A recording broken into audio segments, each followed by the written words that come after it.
Hey everyone, I wanted to put out a small, slight disclaimer before I started this episode because I've been doing that lately and I'm not really sure why, but people seem to like it, so I'll do another one.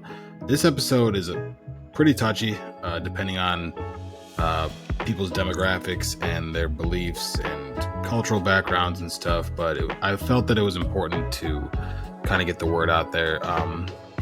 It's a heavy topic. You'll notice throughout the episode that my guest and I both kind of struggle um, with our comfort levels. We have a hard time kind of being comfortable enough to really speak openly on the subject, which is kind of sad because I like my guests to come here and feel like they can talk about anything, but it's hard. It's a hard subject to talk about. I was very honored to have the opportunity to try to help and get the word out, and hopefully we will accomplish that. But it might be kind of hard for some people to listen to. So if it is, I do apologize, but had to be done. We got to talk about these heavy topics every now and then. And of course, as always, if there is anything that you don't like on my show, you can eat shit and start your own podcast. Thank you. Enjoy the show, and I'll see you on the other side.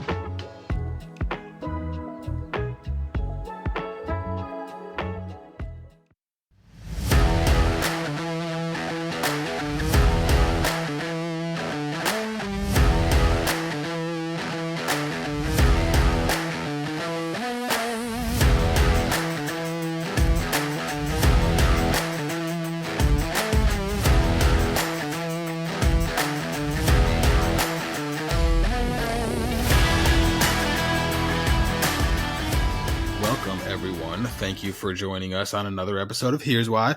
I'm Chuck, your host, here with my awesome guest, Reba. I don't know how to really introduce you.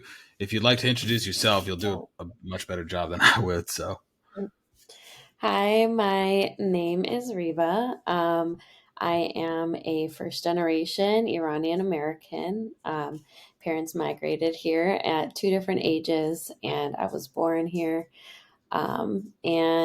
I visited Iran a couple times and learned a lot about the history, and I'm excited to talk to you about it today. I'm excited to hear about it. I'm very excited.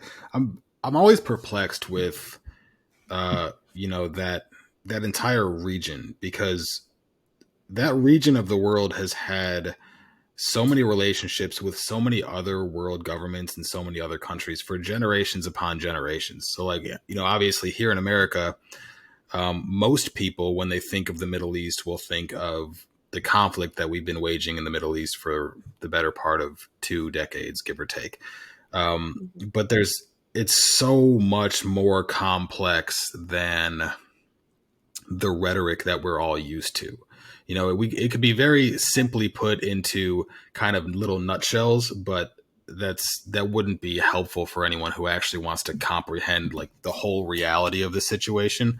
And right now in Iran in particular, for those of you listening, you're hopefully aware that there's protests going on, massive protests. They are sweeping the entire nation, and they all stem from a woman who now I feel like an asshole because her name is escaping me, but a woman was reprimanded. Did she get the death penalty right away? So, what happened? Her name is Mahsa Amini, but that is to even take it back a step further, is her real name is Gina Amini, but she is Kurdish, and so what Kurdistan was at some point was its own country, and it's in the middle. At this point, it's gotten taken over by Afghanistan, Iran, and part of Iraq. And so when Iran took over that portion, they changed everyone's names, all the Kurdish people's names, and they said you have to have Iranian names. So her Iranian name is Mahsa Amini. So a lot of people also say Gina Amini, and they want to acknowledge that she's actually Kurdish. I'll pack this into a nutshell just from my perspective, because all the only thing that I've really gathered from this is like what I see in little blurbs, news blurbs here and there. And So this woman did not want to wear her hijab. She was stopped by the quote unquote morality police of Iran, and they told her to put her hijab on. She said no. I don't know what happened after that. I don't know if she was arrested or just killed or what happened. Yeah, so basically she was walking in the street. She came to visit her family. She actually doesn't live in Tehran. She's in a different part. And she was walking in the street, and usually the police are people that are monitoring everybody there. Are you wearing the proper clothes? Are you covered up? Are you wearing the hijab properly, covering your hair? And are you wearing excessive makeup or not? Because women are not even allowed to wear excessive makeup. And so they stopped her when she was walking the street. She had her hijab on, but it wasn't fully covering all of her hair. And you know, they wanted to take her in and because of that. And she was like, she kind of was like, no, fought back a little bit, and then they said, no, like, get in our van, we're going to take you, like, we're arresting you. And so what her sentencing kind of was is to go take this class that is another like morals class of like what's proper to do. And so um what is known or is that there's a video on tape that the government ended up releasing of her in this class. And Hmm. she's standing up, she's talking. And when she's talking to a specific woman, out of nowhere, she collapses. And so, what the government was saying is that, oh, she just kind of collapsed out of nowhere. She was just so scared that she had a heart attack. And that's not the case because we know that the Iranian government tends to lie and skew their own results in order to look better. And they've done this multiple times with You don't previous say. Do elections. governments do that a lot? Yeah, well, they can and they will. I'll tell you Yeah. that. As much as we want to believe that they can't, I think in extreme circumstances they can and they will. And we've seen that and known that in Iran for the past 43 years. And so and people found out about this. Her family was looking for her. They said, where is she? And they didn't want to release that information. And then somebody ended up feeling bad for that family when they saw them. They said, she's at this hospital. And so they went to go see her and they saw that she had head injuries. And so it can't be that she just had a heart attack out of fear, which, first of all, if your government is scaring you to death, like that is still something to be concerned about. Yeah. Um, but then they had injuries to the head. And so what they have gathered is that she was beaten. She was beaten by the security guards. She was beaten so severely that she ended up getting a brain injury that ended up leading to her death. And Mhm. so the government released that video to say we didn't kill her. Like protests broke out, and then they released that video to say we didn't kill her. And everyone, knowing that the government lies, got even more enraged by them trying to cover it up again. And Yeah. so that's what everybody just kind of broke loose at that point. And I think there's video of her being taken, because that's how this information got out, is that people saw videos of them taking her into the van. Hmm. So I think it's interesting that you mentioned kind of a state-run propaganda machine that the public of Iran has been aware of for a long time, because that sentiment is very much, it's very similar to like a lot of sentiment kind of around the world throughout history. I can't remember who wrote this book, but it was a memoir of someone living in the Soviet Union, and it was a little it was almost like the Soviets version of like Anne Frank's diary. Hmm. And she said something to the effect of, they lie to us every day. We know that they're lying to us every day, but they have such a large voice that there's nothing we can do, and they've fooled enough people, even if it's a small minority of the population.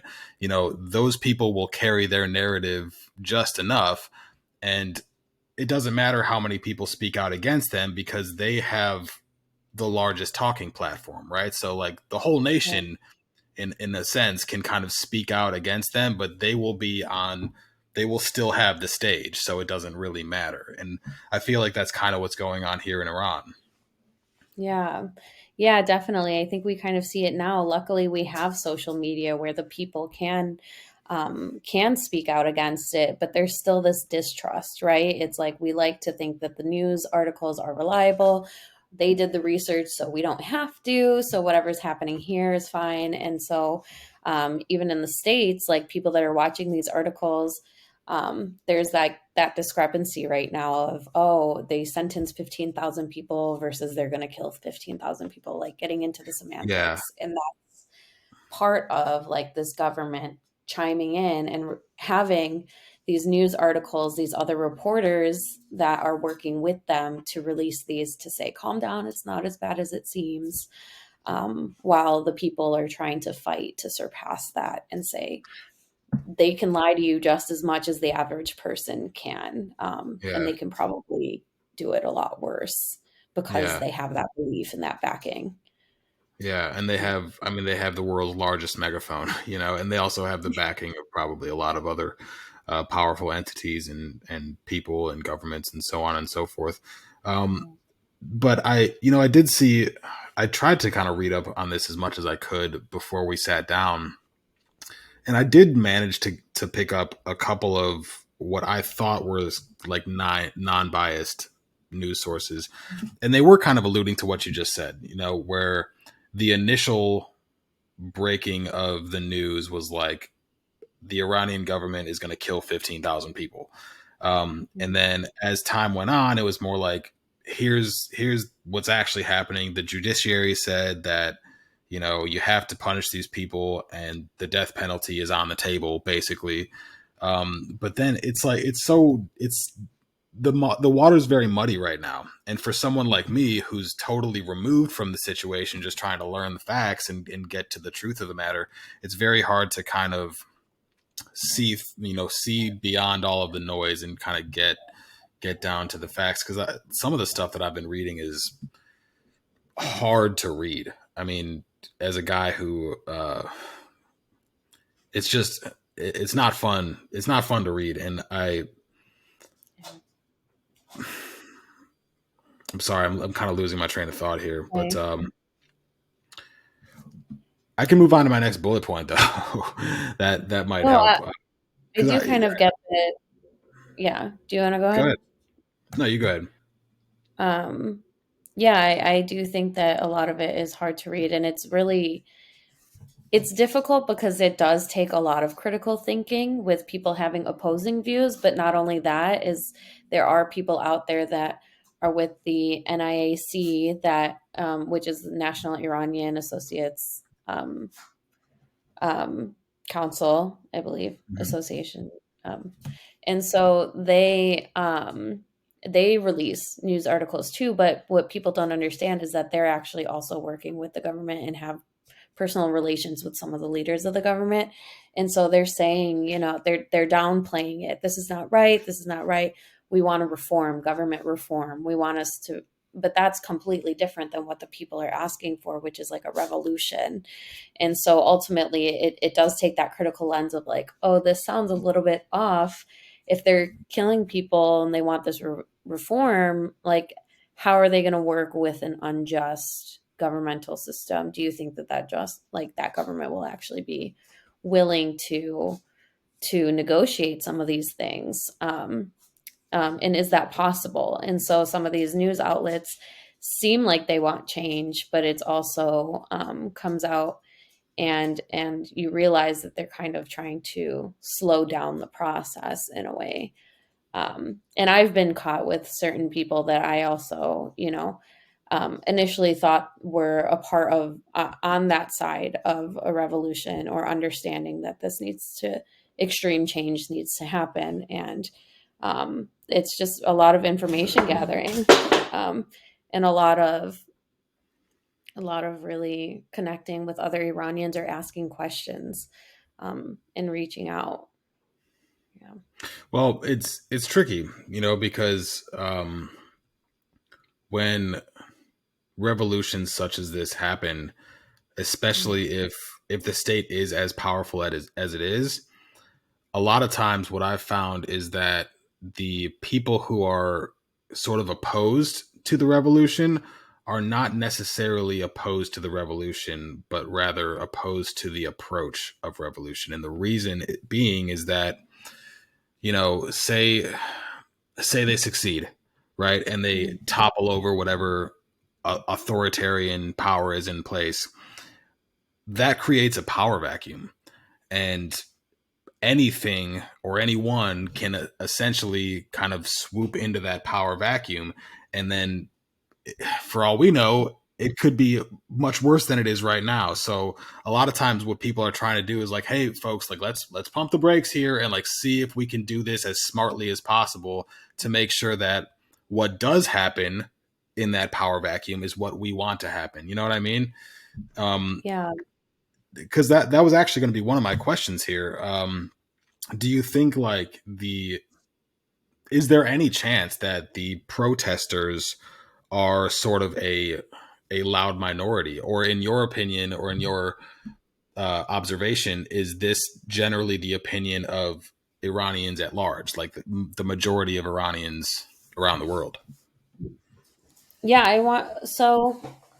think what you brought up is valid. I think that I do personally believe that a majority of Iranians think this way, but I do think that there's a lot of, again, this has been going on for 40 years, so now there are new children that are being brought into these power dynamics. And so it can get confusing. And I think what some people are saying, hey, these are the rules, you should have known, at the same time, I think again, looking at it in a critical lens, most Iranians, have wanted a democracy for a long time. And we actually had a democracy for a while ago, from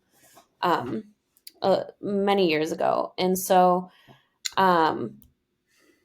without jumping too deep there, it's that we kind of have this lived experience of, there was a democracy that everyone was kind of fine with, but there was this interest in the oil because Iran, took their oil resources away from Britain, who kind of got involved.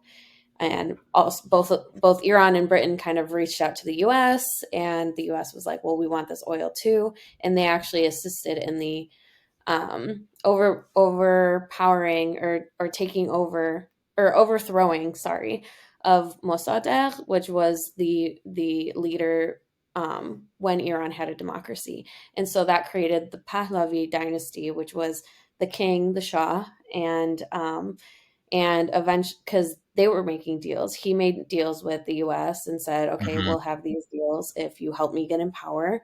And so they put him in power, assisted in that process.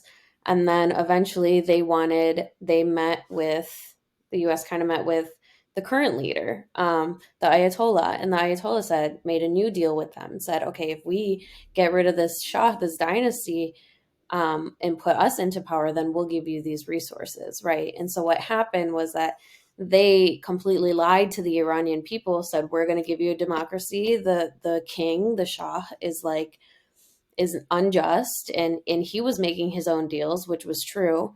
And so the Iranian people were originally on board with overthrowing the king. And so they overthrew him. And so this current government system lied to the people, didn't give that democracy they wanted, and they completely kind of flipped that switch and brought in the regime and started slowly implementing more and more laws. On the other hand, they also did not keep up their end of the bargain with Iran about the oil and the resources that they would provide. So there's kind of both of that. And in a way, it has kept Iran afloat. And that's kind of where this whole dynamic between Iran and the US has kind of come to, is like this fight for these resources.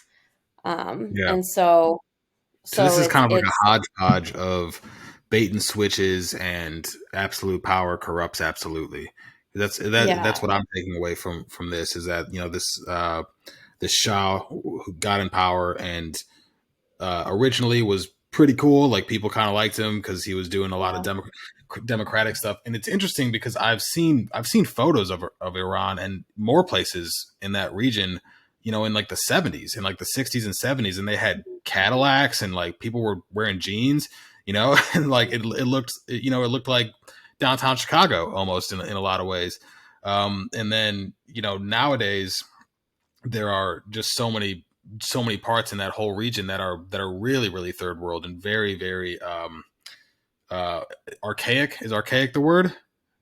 Um, yeah, in a sense, I guess I would say, yeah, archaic, maybe even just stoic in general, very uniform. And yeah, Iran, when I talk to family members, they say Iran used to be called like the Paris of the Middle East. It was very luxurious. We had a lot of resources. We have saffron that, is costs more than gold, and that's a spice. And so Hmm. it's we had a lot of history there. We also, will not forget, the great Persian Empire that we had. But it was like that, and so the king wasn't as restrictive as he was now, but he was still making personal deals, like still wanted, was somewhat greedy, and so people weren't on fully on board with the way that he was doing things either. They Hmm. wanted to go back to that democracy that they initially had, and so it was that situation where we're going to fight for this for better, and then we actually ended up getting worse, Yeah. like, and at this point I think that biggest fear is like, what if that happens again as it happened before? But I personally don't think that there is worse at this point. If people are, getting taken off the street for not wearing their hijab, first of all, forced to wear certain clothes that they don't want to wear. Second of all, when they do get punished, it's not with not a lot of forgiveness. And, the hijab is one minor offense. And she got a life sentence at that point. She was killed. Yeah. And most of these people that are getting arrested might even be getting killed right on the streets. And a lot of the reports and the deaths and the casualties that we're hearing about now, I believe, is severely underreported. Like, people that we have talked to that are in Iran are like, whatever you're seeing on the news, just know that it's so much worse right now. And so I Yeah. can't imagine going through all of this and constantly, having people be sentenced to death, and like, this is it. This is it. What is worse than killing all of your people? Because that's essentially what's happening right now. Hmm. I read something that alluded to, and this is going to be a very, very tricky subject. So stop me if I'm stepping on toes or if it's a little bit too heavy.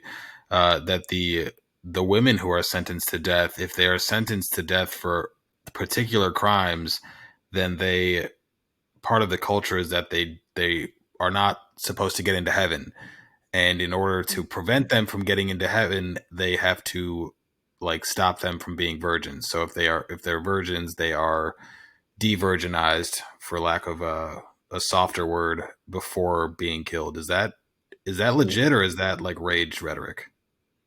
So that I just want to correct you on one piece where you said that that's like a part Please. of the culture.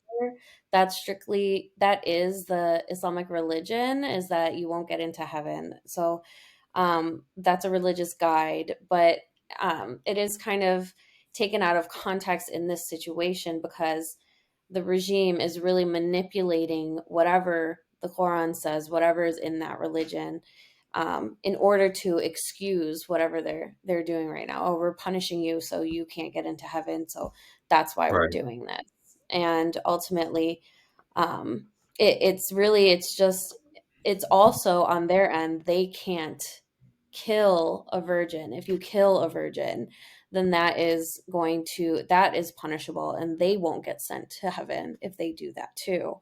So it's, Gotcha. again, this manipulation around this belief is like, oh, so this is the loophole that we're going to make, and this is our excuse in order to justify these cruel acts that we're More doing kind of to barbaric people. behavior. So Islam And that's, obviously. again, before they want to kill you.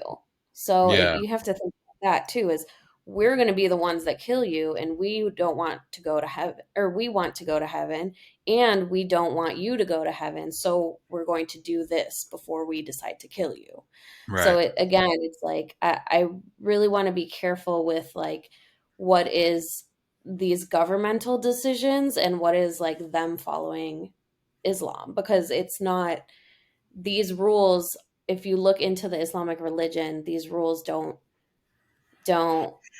they're it doesn't make sense together. It doesn't make sense together. Yeah. The intention of every religion um, is to promote, well-being and doing all of that. But in the Quran, multiple times it says, if you commit a sin, you ask for forgiveness and God will forgive you. It's one of those things where it doesn't have to be end all be all. It's not punishment, punishment, punishment, the way that a Mhm. lot of people see Islam to be. Yeah, it's very, very dangerous when, obviously this goes without saying that Islam is very much a part of governance over there. Yeah. And I guess this is kind of an extreme example of what kind of happens when you don't have that separation of church and state. A lot of people complain about that here on our end, in a lot of situations. Um, But even in the religion, they're not vouching to kill people or to rape people before killing them. You know what mhm. I'm saying? Is like that whole interpretation is like completely Just misconstrued. misconstrued in a way that would benefit those in power, that's kind Yeah. of, again, this is the slippery slope after you have slipped off of the slippery, this is what you Yeah. fall into in a way. And I want to point out what you said earlier, where, this is the end all, like, how much worse can it possibly get? And I tend to agree with you, but at the same time, just from my very trivial knowledge of history, it can almost always get worse. I mean, Right. there's no low that a tyrannical government will not fall to, if it means that they can hang on to their power. It's always very scary. It's very scary when a revolution like this happens, just because of that power vacuum. You never know what's going to swoop in, and God forbid it's worse than it is now. But um Yeah, and I think that what's happening here that we're seeing is, although it can get worse, I guess the citizens are deciding, well, I would rather die. yeah, I'd rather and I'd rather fight for this and die as a result, because living in this is hell enough. And even if it gets worse, I don't think that they would choose any differently. And I think that there is an understanding that if we do let go of this movement right now, where we've gotten global attention, the most that we've ever gotten before, then we will die or we will get worse sentencing. And so that's what's igniting people to keep going. So much so that we see videos of the prison guards or the morality police themselves. Some of these people are changing their minds and saying, you know what, I hmm don't want to do this anymore. My life is at risk either way. Because if I continue to do what the government tells me, there's a whole feud of people that are going to come kill me. So I might as well fight for what I believe in rather yeah, than, yeah, kind of but die on my feet rather than live on my knees thing, which yeah, again is a very similar sentiment to we hear that on this side of the pond every now and then. So I guess in your opinion, what you're saying is, because one of the questions that I have here is, do you think some of this is being overblown? And the reason I wrote that down is simply because, I saw the initial article that said 15,000 people are going to die, which of course will grab your attention. It did exactly what it's designed to do. It got my attention right away, and I was like, whoa, that's crazy. And then as it turns out, that could be the case. It isn't technically the case. Like, it's just more complicated than that. So I wanted to ask you if you think some of the rhetoric surrounding this is kind of over dramatized, but would you say you don't think so? You think it's definitely, this is I think legit. it's This is under dramatized. I think that a lot of people have been kind of searching for us as humans. We don't want to think that people would stoop to this level, especially if it doesn't make sense to us. So we're like, make it make sense. yeah, Um, and I think part of that post was made originally, the 15,000 people, and then it was deleted, because I think originally the post was made also as a manipulation tactic to get people in Iran to tell their kids to not go out and fight because this sentencing has happened. But I also want to say, if you want to get caught up in the semantic, like, how long do we have to wait for this to feel like a worthy cause? Yeah. People have been dying.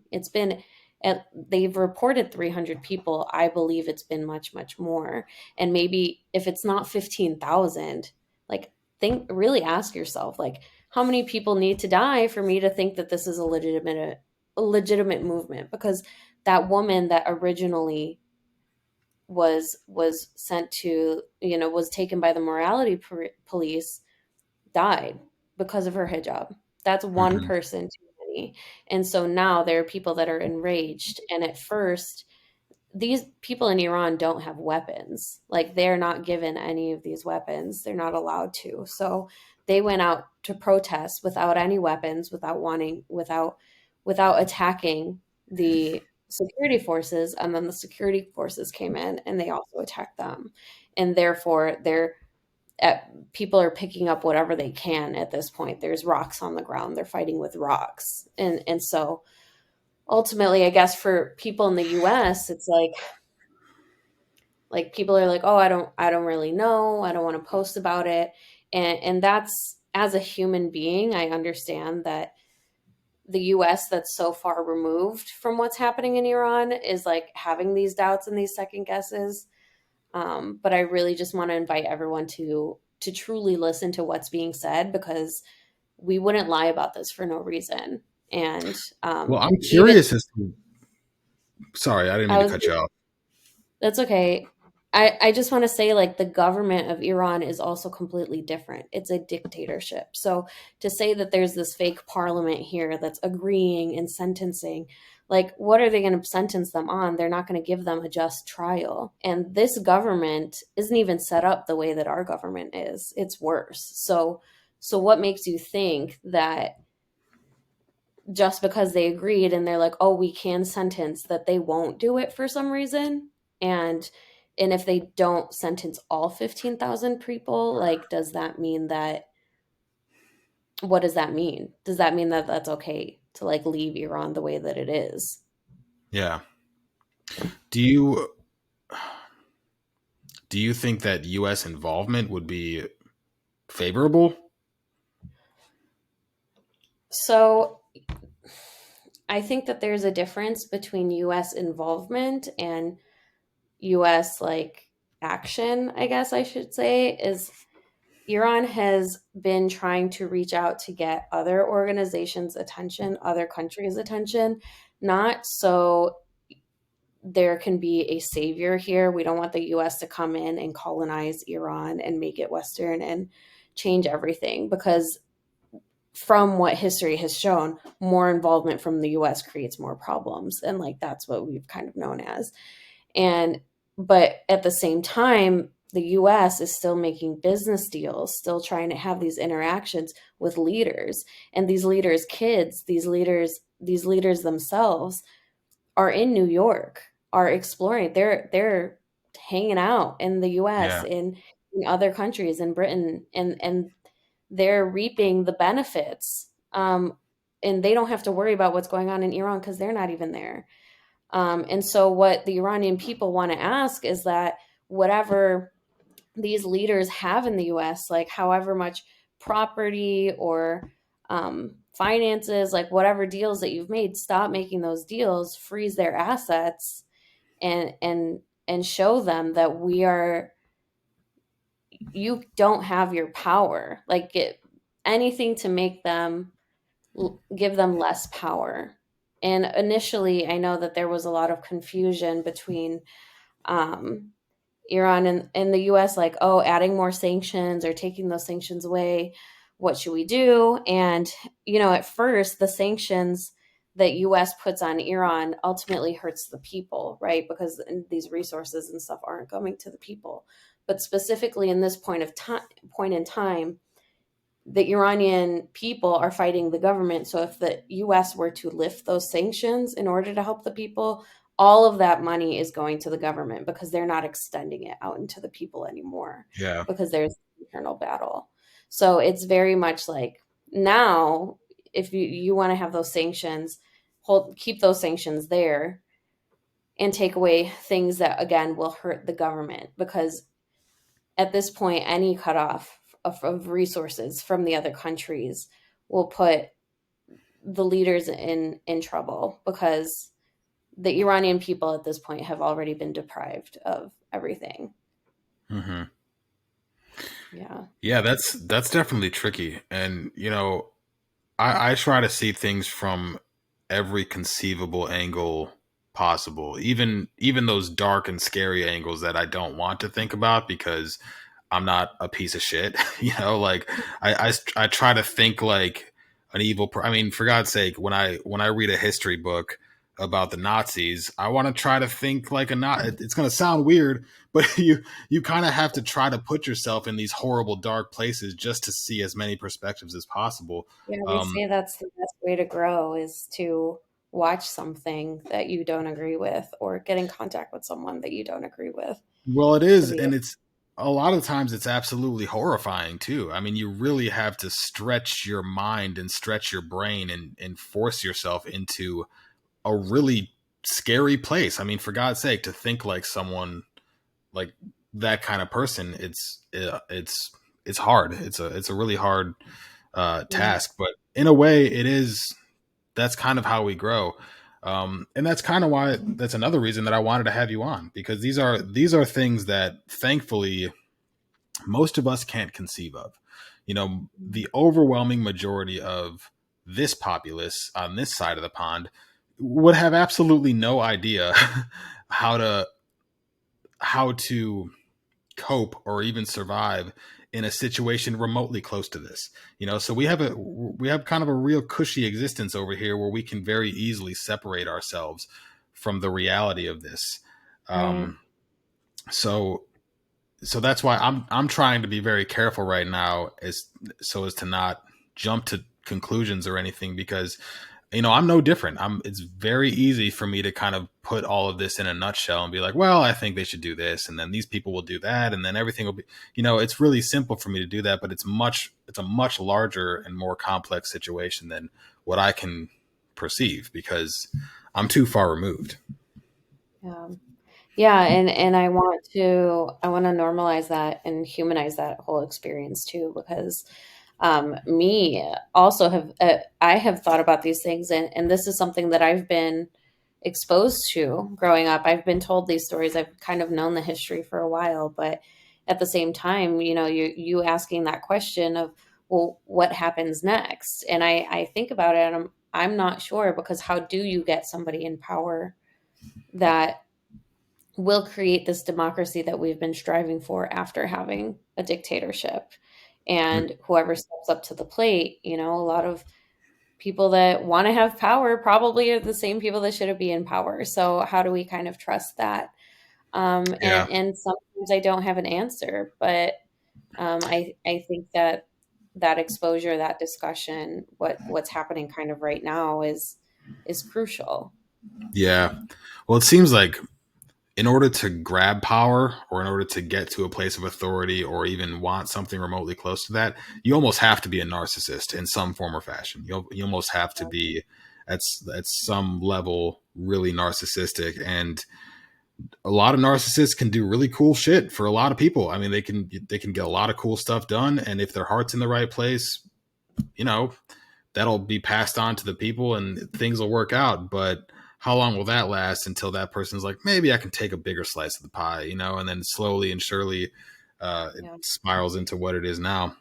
What do old people think? Like the older generations of Iranians, it seems to me that the older folks generally are like oh, well, back in my day we didn't have any, like they tend to kind of cling on to what Right. worked, quote unquote, in their generation, because that was what worked and that was the style and that was kind of the fashion. But as society and the human race and culture has grown and evolved, um, governments have to grow and evolve as well. So what in your experience has the older crowd kind of jumped on board with the protest side of things, or are they kind of in between? Are they having trouble picking a side? So there have been, I've seen a lot of images of older people older generations going out to protest. And there has been a specific video where there's a lot of older men coming out and saying, we made a mistake. We made a mistake by trying to overthrow the last government. Please forgive us. This one's not it. So I do believe that there is this mutual understanding that this government is not it. But there's a different dynamic, right? Is what's happening in the US for the governmental systems. It's like, oh, we've never seen transgender rights before. We've never seen gay rights before. And so there's this retaliation of like, oh, we didn't have this stuff. And we kind of, um, we were fine. But I think with Iranian older generations is that they had what was better.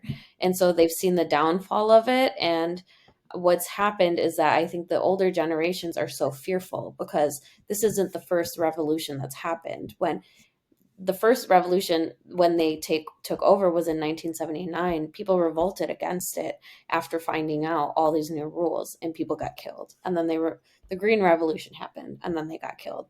The one in 2019 was the last one that happened. They at least 1,500 people got killed. So there's this constant fear around like they will go to these extreme circumstances. We are scared. We don't want to go out there anymore because they will kill you and they will torture you. And there have been generations at this point that thought that they could get somewhere revolting, and they've lost hope because they've been imprisoned and they've been tortured and then they've been let back into the world.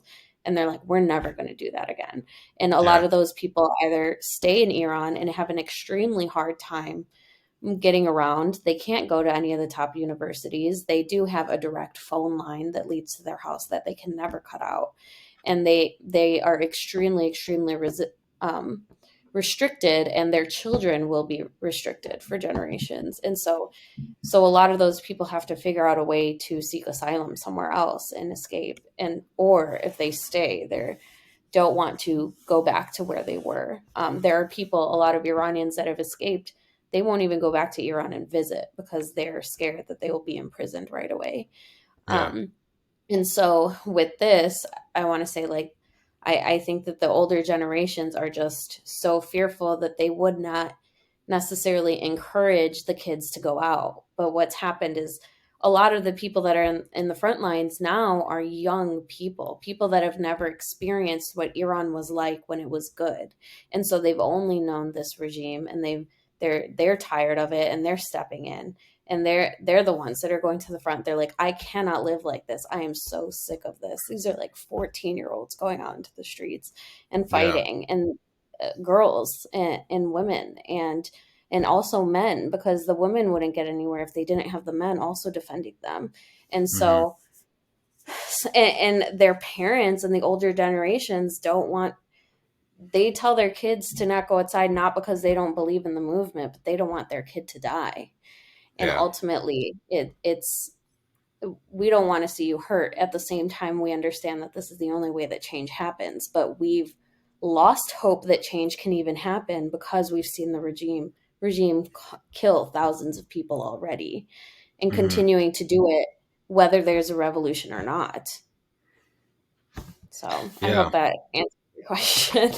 It did. No, it's getting kind of emotional. It's a lot to unpack. It's a lot to unpack. It's a lot for me. I'm trying to be like emotionally present and as supportive as I Yeah. possibly can, and it's heavy. It's hard. It's a hard burden to carry, especially as someone like you who is so much more emotionally close to the situation. I imagine it's almost like you're kind of just watching helplessly, as almost like they're kind of like your countrymen. It's like your family almost in a way. And all this horrible stuff is happening. My very next bullet point is, how is this affecting you? And do you think, well, this is kind of a two-part question, but I guess I'll just start with that one. Like, how is this affecting you? Are you holding out Yeah. okay? Yeah, thanks. Thanks for asking. It has been quite difficult and tricky. My grandmother actually decided earlier this summer that she wanted to move back to Iran before this happened. So Oh, she recently moved back there, and then I kind of got in light of this news, and I still have family members over there. So I think the first couple weeks I saw the video, and I sent it out and was like, I can't stay silent about this. But then as it kept going, I was like, this is an actual movement, and I think it was like a couple days afterwards or a week into it. I there was one night where I just like woke up at 4 a.m. just sobbing. I don't know what's happening to these poor people. I can't believe that this is happening. Yeah. And now it's kind of shifted into, I can't really do anything, but recognizing the importance of like global recognition here. Like, we're not kidding when people say, oh, an Instagram post isn't going to do anything. Like, it actually does here, and we've seen it with the government before, where if an Iranian person who's in prison name gets out enough, and they see petitions or they get recognition that this is getting out, and there's news articles about it, they release that prisoner because they don't want the eyes on them. And so Yeah. now and so knowing that, I was like, I have to keep posting. And there were times where I was like, I don't know what to do with myself. I'm in school right now. I don't want to be held back on my schoolwork, but I couldn't not go to some of the protests that were happening in Chicago.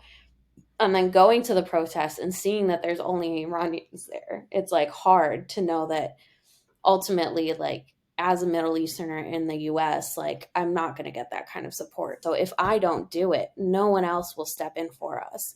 And so it's given me somewhat of a voice, and giving me like, I have to talk about this. I'm posting it about it in my school newsletters. I'm constantly posting about it on my Instagram, because and I'm telling people, we need allyship. We need people in other countries' voices. We need this allyship right now and this recognition, because it's not going to get movement with just Iranians. And it definitely wasn't going to get much movement with Iranians in Iran. And now that we, like, generations of people that have moved out because of this horrific government, are now the same people that are raising their voices in other Yeah. countries. And that's why it's been able to get as big as it can. And those people getting our voices carried out by other people, and asking, like, what you're doing right now is asking an Iranian to come speak with you, rather than just explaining your understanding of the situation, is the work. Oh my That is God, kind I can't stand people who do that. The very bare minimum of the reason that I got you on here is because I try every single day to keep my ego in check. I consider myself a fairly intellectual guy. I like to get to the bottom of things. I like to know the facts and stuff. But I am very well aware that the ego is terrifyingly smart. My ego is smarter than I will ever be, and it will always trick me into thinking that I've got it all figured out. So I try every single day to keep that bitch in check and just get an expert, like find someone who actually knows what they're talking about. And one of the things that I can't stand, and one of the things that I see so much of in this day and age, is people reading, an op-ed, a rage rhetoric op-ed about something, having no practical knowledge, no practical experience, no real comprehension of the subject matter. They just fill in the gaps of their knowledge with their ego. And then they're like, I'm an expert on this. And they go and stand on a soapbox and try to preach to a bunch of people, when at the end of the day, what they're preaching is by and large, it's 90% ego and 10% information. I'm trying to, at the very minimum, get like 50% information, because for God's sake, I just, it deserves, I think this situation deserves as much effort as we can put into it, as much effort as I can put into it as an individual, to get the facts and to really kind of comprehend things. Have you noticed on the news, like, have you ever seen anything in the mainstream news arena about this? So it's been pretty limited. I know that there was for some time in those like first 2 weeks. BBC is a huge international news outlet, and they weren't saying anything. And so Yeah. there were some chants of like, what the fuck, BBC? Sorry if I don't know if I could swear in here, but Oh my God. There's no yeah, rules. yeah, just kind of like, what are these news articles doing, and why isn't anybody covering them? And BBC was, personally, people were upset because that is an international news site. And so, CNN and stuff in the US, it's a little bit more expected, but we're not seeing as much. But now, there are Iranian celebrities, there are Iranian comedians out here, and they've amplified their voices. And I think that we're starting to see some more coverage in the American news. It might be a little bit different for me because personally, I am following certain, Iranian YouTube channels, or I've been continuously adding Iranian Instagrams, and some of them have sparked from this movement, but we have to kind of turn to some social media outlets at this point, Yeah. in order to get direct on ground quotes. Because again, with the thing with Iran is they don't like a lot of reporters going into Iran, and a lot of reporters that do speak poorly on Iran will be imprisoned again. So people are afraid to talk to news reporters because if they talk to news reporters, then they can also get in trouble. It's a huge risk that people Yeah. need to evaluate. And so the media is just it's just not a grounding source for us at this time. There is BBC Persian. If you kind of Google it, it'll be all written in Farsi, but I don't associate that one with the direct connection to BBC as a whole, because it's not like the founders of BBC that are continuously looking on these. These are more Iranian regarded news articles, but that Yeah. does have some more accuracy in what they're saying. It's It's hard all in to. Farsi. Google Chrome will translate it, hopefully. Yeah. Yeah, it's hard to find a good source of. I don't even like to use the word news because news media is news media. And anytime you're trying to sell media, it has to be dramatized, it has to be produced and kind of Hollywoodified in a way, for lack of a better word. And there seems to be very, very few sources of information that are actually information. And what people don't seem to understand is that news media is not designed to inform you. It's not. I mean, just if you look at it objectively as a marketer, it's not designed to inform people. It's designed to get people watching. That is what it's supposed to do. And so many people, they don't seem to grasp that, whatever you're watching, the overwhelming majority is going to be op-ed, and it's going to be op-ed tailor made to make you tune in and to make you feel a certain way. So to actually get real information, I mean, there's so much gray area in every kind of situation. People seem to think that a lot of things are black and white, and it's not. There's a lot of gray area here, and it's very, very complex. And I think it's a shame that more people don't know about it. Yeah, yeah, yeah. I agree. It's definitely tricky waters and requires a lot of critical thinking going into it. Um, with that said, I think that you have to kind of read between the lines and say what's the overall theme of what this article is trying to say, and like, are they trying to convince me that these killings are not as bad as it sounds, which Mhm. when people are dying, or is it an article that's asking for help and awareness because the situation is so dire?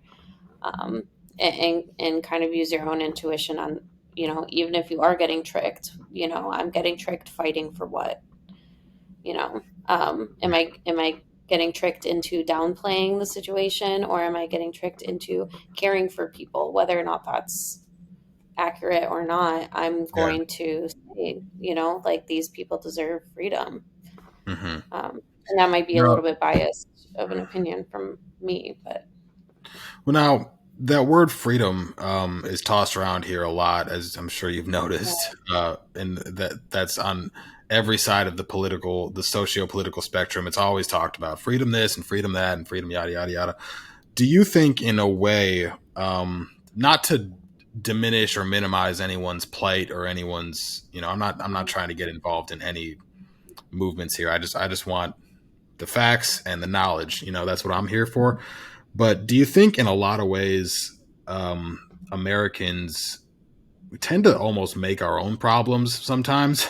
I Mm, was speaking to an older gentleman, and I don't know where he was from. I think he was Pakistani, but I don't want to go labeling it at all. But he basically alluded. I was talking to him in the sauna, and he was very obviously foreign. He had a very thick accent, so he wasn't born here or anything.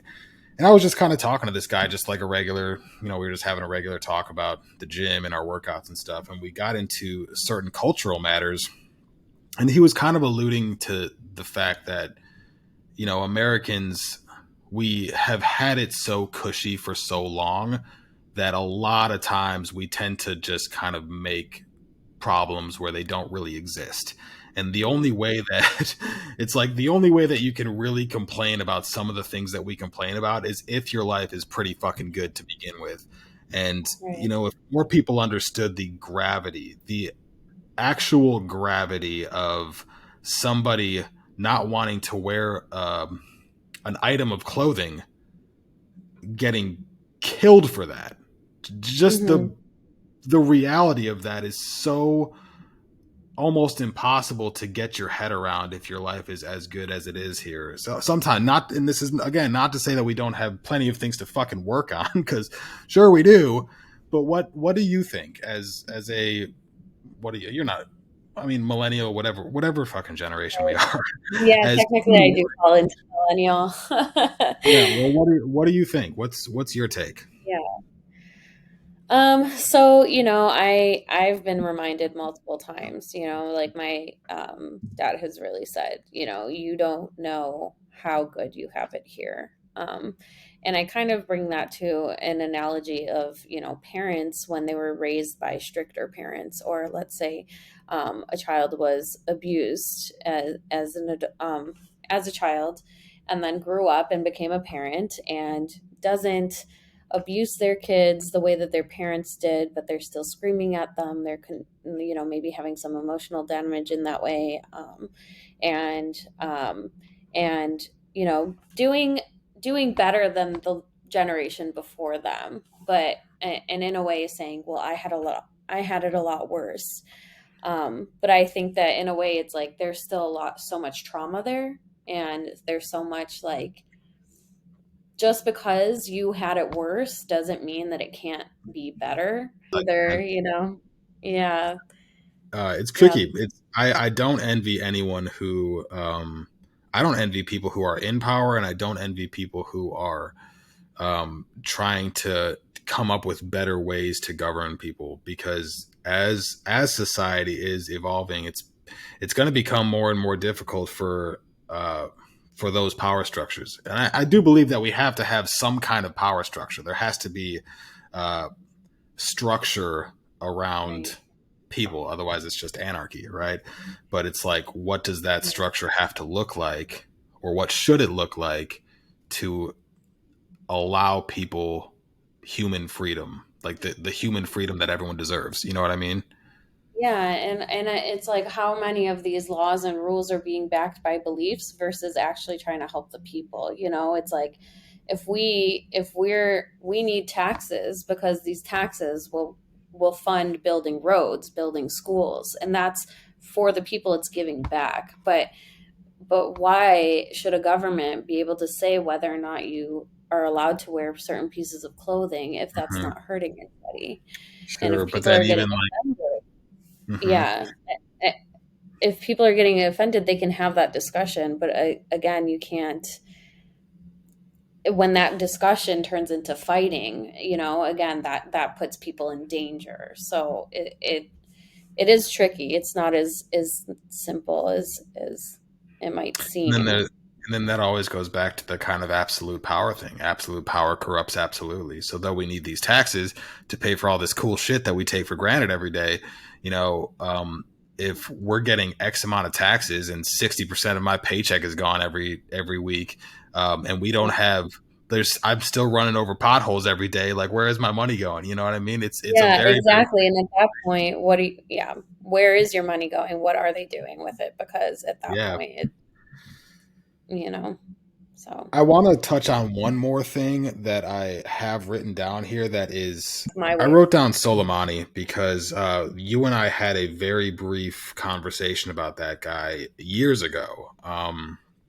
Because oddly enough, when that story broke, you were the very first person that I thought about, because I saw it happening, and it was during a different administration that people had their issues with, obviously, and people were like, there were people over here saying no no no no no, and people over there saying like everyone was seemed to be like yelling at each other, and I was like, okay, I don't even know who this guy is, and I don't know why I should care about this so much, or if I even should. So maybe I'll just ask Reba, and she'll tell me something that I don't know, right? So does that? Who was that guy, and what was his significance in the power structure in Iran? So I'm no expert. This is something that I definitely think that I do turn to my dad for. And so I know that he was a military general. And the thing about him is that he wasn't not corrupt. I think what was going on in that situation was not, is he a good person, is he a bad person, was that the right move to kill him? But I think that the way that what was going on during the Trump administration, in deciding to kill him, was that that was putting the world almost at risk at a World War III, because the US Army is huge and the Iranian nuclear system is also huge. And I think that that was a very frantic time for a lot of Muslim Americans, as well as Iranians too, because there was that travel ban that was happening. And you know, when that travel ban happened in the US, the Iranian government was like, well, we're not going to take in any US citizens. So for us, it was like, well, where do I Yeah, go as an Iranian American if I leave the US and they don't let me in, and then they send me to Iran, and I go to Iran and they're like, you can't come in because you're an American citizen. Like, what is that? Where does that leave yeah. me? Um, and so he was also a part of the IRGC, and he is not the Islamic regime. And again, I don't want to say that he wasn't corrupt, and I don't want to say that he was a good guy, because ultimately, like, he wasn't. Well, that's also Um, kind of a gray but area too. ultimately, Like that's again, I mean, if you're no expert, then I don't know what that makes me yeah. because I don't know shit.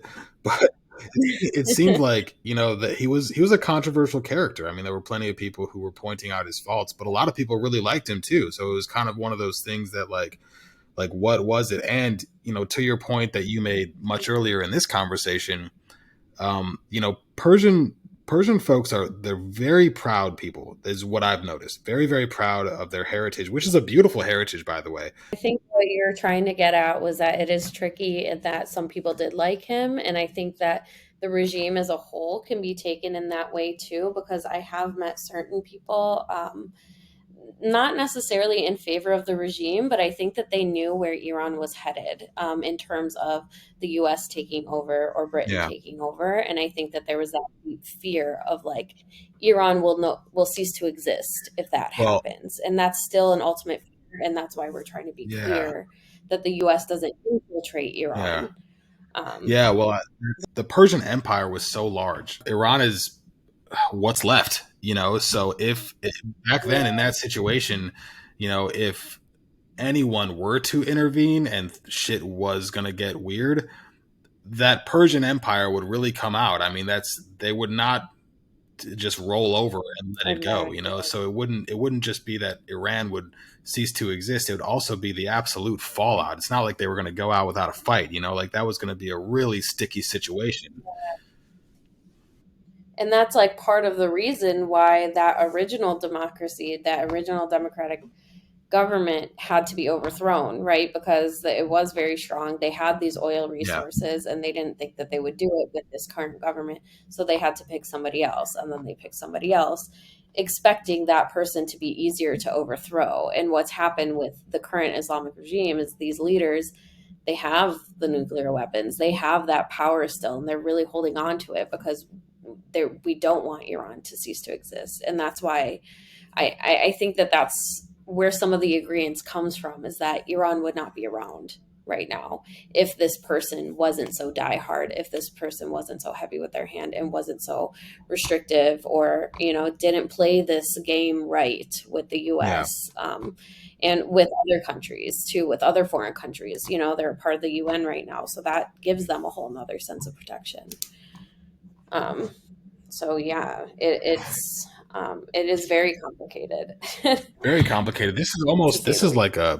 this is like a double, like a two episode conversation. Yeah, I think so. I think you're gonna have to split this But one. I feel like that's the same could be said about a lot of things. I can't stand that the way that we are almost forced. We've been conditioned almost in a way to think of things in like a black and white scenario where it's either this way or it's that way, and either this is the solution or that's the solution. But it could very well be both, and it could very well be neither. You know, like it could very well be a totally different spin that none of us saw coming. But we it's really hard to see the actual reality of things these days because so much of our information is black and white. It's either this way or that way, up, down, left, right. That's what we've been trained to think in, and that's not how reality works. Reality is not black and white. It's very, very gray.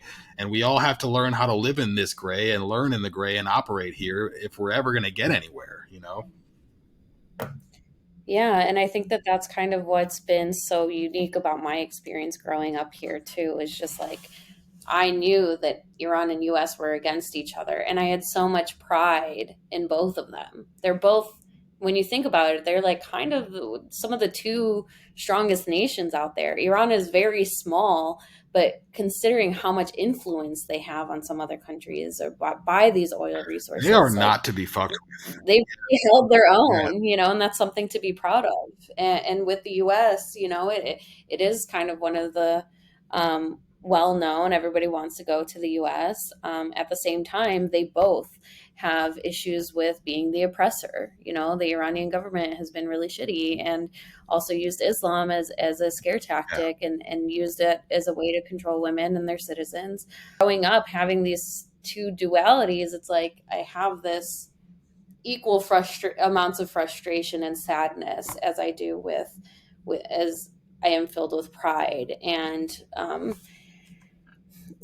just and power in a sense to know that these two are so strong, and both of those experiences run in my The mind. reality is heavy. It's heavy to carry. And I hope that this conversation in a way was just helpful to kind of get some of it off of your chest in a way.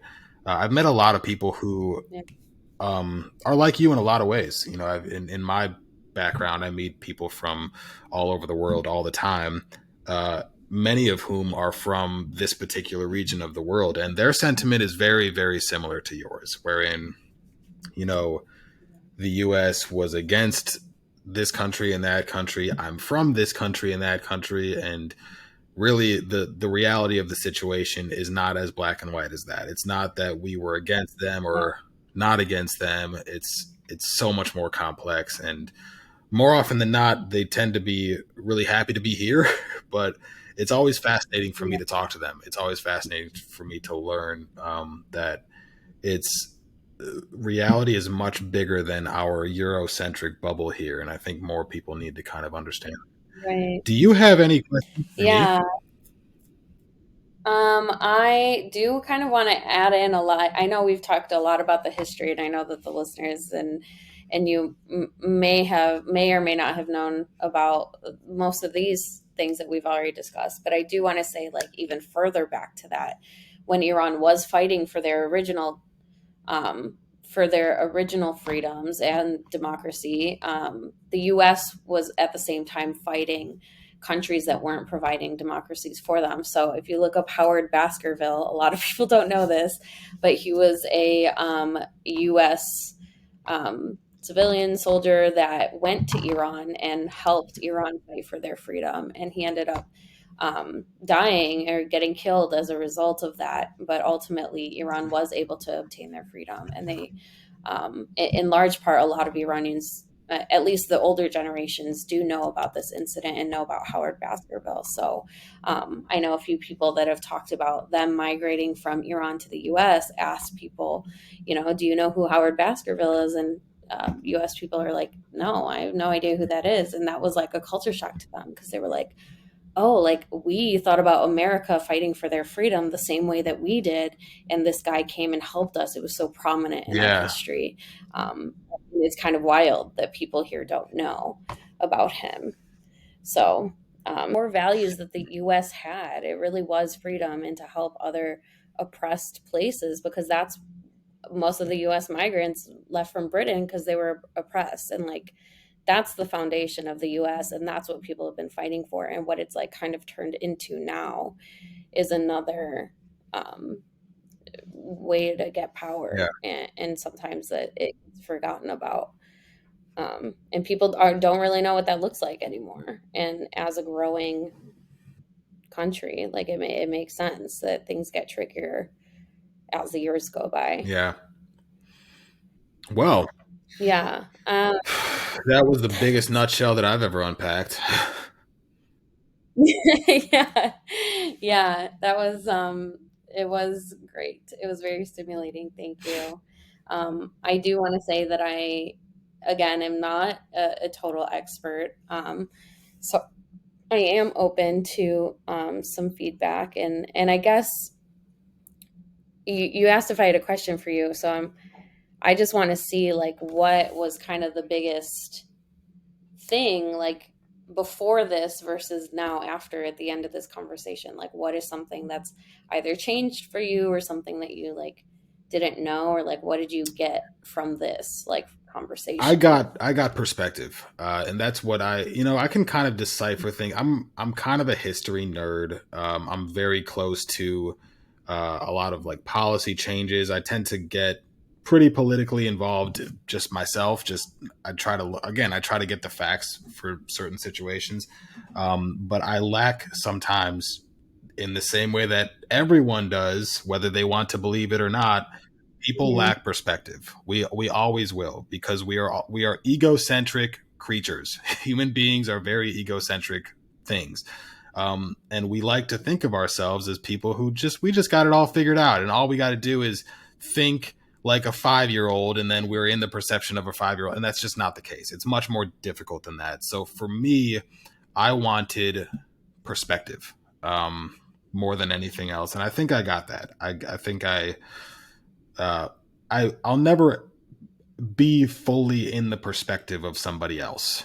I won't ever be like that. But I wanted to get as close as I could to someone who was close to the situation, and I think I've achieved that much. And I'm very very thankful for you to be here. I'm thankful that you decided to sit down with me, because I know it is a heavy topic and it's probably pretty hard to talk about at some points. So